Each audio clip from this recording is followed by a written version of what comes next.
না না, sandwich, juice আর oats খেতে আর কতক্ষণই বা সময় লাগবে? আপনার মন জয় করে ছটপট অপর্ণার সাথে আপনার বিয়েটা ফিক্সড করুন।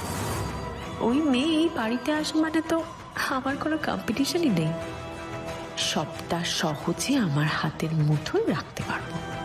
মানুষের আই এম গেটিং লেট। হ্যাঁ আর্যদা, এখন আপনি দাঁড়িয়ে আছেন, আমি এতক্ষণ ধরে আপনাকে বসতে বলছি, তার কি কোনো গুরুত্বই নেই? এখন দেখছি আপনার কেউ হাল না ধরলে আপনাকে তো সামলানোই যাবে না। তা তুমি হঠাৎ হাল ধরতে নামলে কেন, সেটাই তো বুঝতে পারছি না মানসী। আচ্ছা মাদার ইন ল, কেউ কি বদলাতে পারে না? নিশ্চয়ই বদলায়, কিন্তু তুমি রাতারাতি এইভাবে বদলে গেলে সেটার জন্যই জিজ্ঞেস করছি। মা প্লিজ, ঠিক আছে, পরে তোমরা এইসব নিয়ে আলোচনা করো, আমাকে সত্যি বেরোতে হবে, আমি দেরি হয়ে যাচ্ছে। মানুষে ডক্টর মৈত্র অফিসে সবার ট্রিটমেন্ট করেন তো আমি এখানেই আছি মা, একদম ভয় পাবে না, তোমাকে আমি হসপিটালে নিয়ে যাব না তো। তুমি তুমি দেখো এখানেই সুস্থ হয়ে যাবে। কি হয়েছে বলো আমাকে?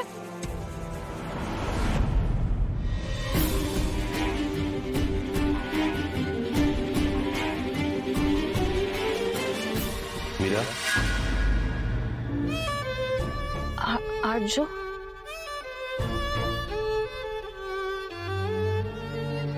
আর্য তুমি এখানে? তোর মা এখন কেমন আছেন? এরকম একটা সিরিয়াস ব্যাপার তুমি আমাকে জানাওনি কেন মীরা? তোমাকে কে জানিয়েছে? আমাকে ডক্টর মৈত্র ফোন করে জানালেন। তোমার তো জানানো উচিত ছিল। আমি তোমাকে জানাতে চাইনি।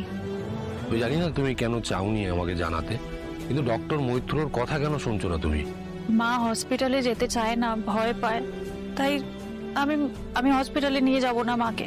তোমার মায়ের অবস্থাটা দেখেছো? উনি ঠিকমতো কথা বলতে পারছেন না, ডিসিশনটা তো তোমাকেই নিতে হবে। আমার মাথা কাজ করছে না, আমি বুঝতে পারছি না কি করব।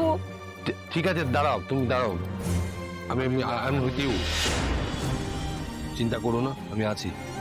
এখন কেমন আছেন?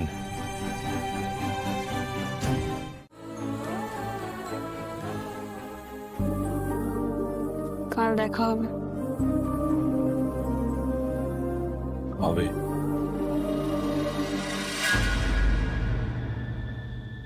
দাঁড়ান। আর্য স্যার, চলে যাচ্ছিলে? আপনি এসেছেন? তা আসবো না?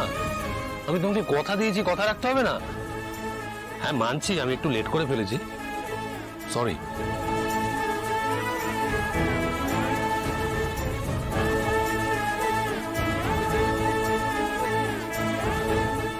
হবে না দাদা, অটো রিজার্ভে আছে।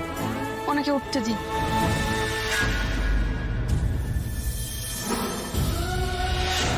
কোথায় গেলেন উনি? সবটাই কি তাহলে আমার মনের ভুল?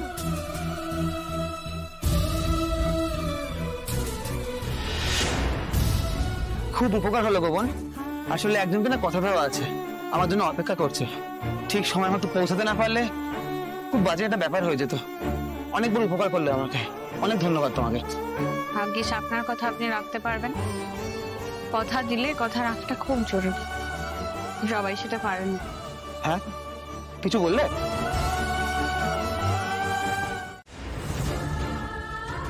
এখন তো ম্যাডামের বড়সড় ব্যাপার, হাটবারটা বদলাবেই।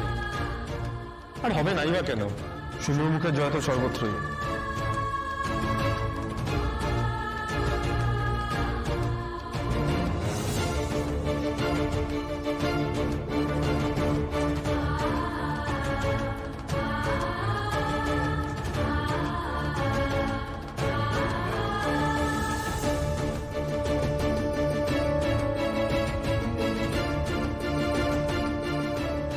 আজও কেন এমনটা করলেন?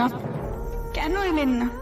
কতদিন ধরে শুধু এই মুহূর্তটার জন্য অপেক্ষা করে আছি। আমার স্বপ্ন, আমার সাজ সব তো মিথ্যে করে দিলেন। মীরা ম্যামের কাছে আপনি যেতেই পারেন, কোনো দরকার থাকতেই পারে, কিন্তু একবারও জানালেন না সেটা আপনি আমাকে।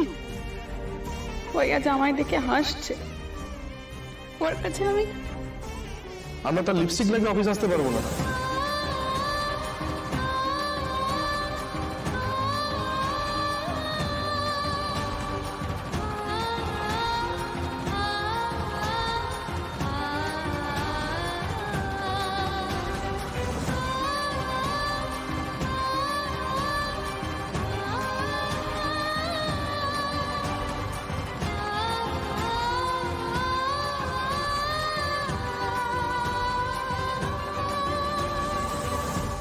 এই যে মিস এবিপি, এভাবে চলে এলে কেন?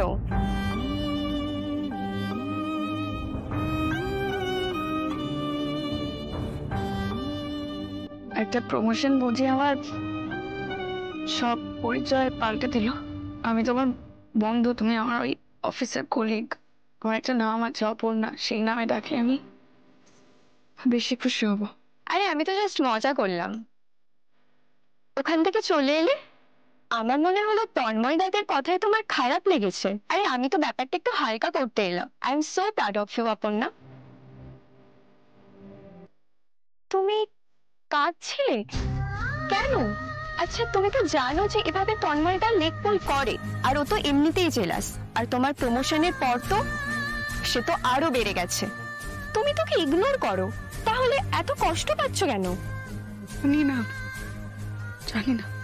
অপর্ণা, এই কদিনে তো নিশ্চয়ই বুঝে গেছো যে কর্পোরেট অফিসে এই ধরনের ব্যাপার খুব কমন। তোমার কাজে খুশি হওয়ার লোকের থেকে অখুশি হওয়ার লোক অনেক বেশি।